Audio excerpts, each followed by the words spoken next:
തായമ്പക വിദ്വാൻ മട്ടന്നൂർ ശങ്കരൻകുട്ടിയെ മനസ്സിധ്വാനിച്ചാണ് ഉണ്ണിമായ കൊട്ടിത്തുടങ്ങിയത്. 18 മത്സരാർത്ഥികളിൽ 2 പേർ മാത്രമായിരുന്നു പെൺകുട്ടികൾ. ഉത്സവവേദികളിലും അമ്പലങ്ങളിലും സ്ഥിരം സാന്നിധ്യമായ ഉണ്ണിമായ തന്റെ കലാവൈഭവം വേദിയിൽ പുറത്തെടുത്തപ്പോൾ ആൺകുട്ടികളുടെ കുത്തകയായ തായമ്പക ഉണ്ണിമായക്കൊപ്പം നിന്നു.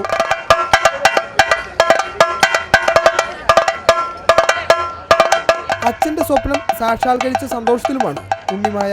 എൻ്റെ അച്ഛൻ ഒരു വാദ്യകലാകാരനാണ്. ഇപ്പോൾ പണ്ടോട്ടെ കൊട്ടുന്ന ഞാൻ കണ്ടിട്ടുണ്ട്. അതുകൊണ്ട് എനിക്ക് ചെണ്ട പഠിക്കാൻ ഭയങ്കര താല്പര്യമായിരുന്നു. അതുകൊണ്ട് ഞാൻ പഠിച്ചത്. എൻ്റെ ഗുരു കലാമണ്ഡലം ബലരാം ആശാനാണ്. ഞാൻ 6 കൊല്ലമായി പഠിക്കുന്നു.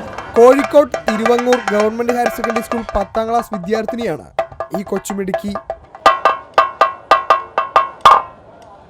തായമ്പകയിൽ ആൺകുട്ടികൾക്ക് മാത്രമല്ല പെൺകുട്ടികൾക്കും കഴിവ് തെളിയിക്കാം എന്നതിന് ഉത്തമ ഉദാഹരണമായി മാറുകയാണ് കോഴിക്കോടിൻ്റെ സ്വന്തം ഉണ്ണിമായ.